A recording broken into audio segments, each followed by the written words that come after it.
Dear Problema, hanga ako sa'yo dahil lahat ng pag-iwas at pagtataboy ay ginawa ko na. Pero nanatili ka pa rin sa tabi ko. Wow. Buti ka pa tumatagal at hindi nang iiwan kahit bad mood pa ako dahil sa'yo. Kaya lang, napapagod na talaga ako sa'yo.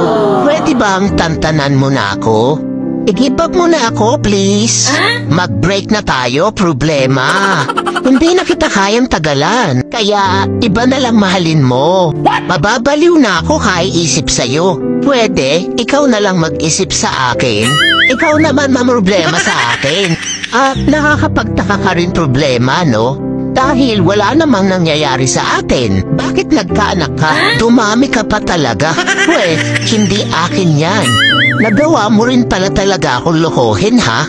P.S. Huwag mo na ako sundan o hanapin pa. Wala akong pananagutan sa'yo. Nagmamahal. Stress.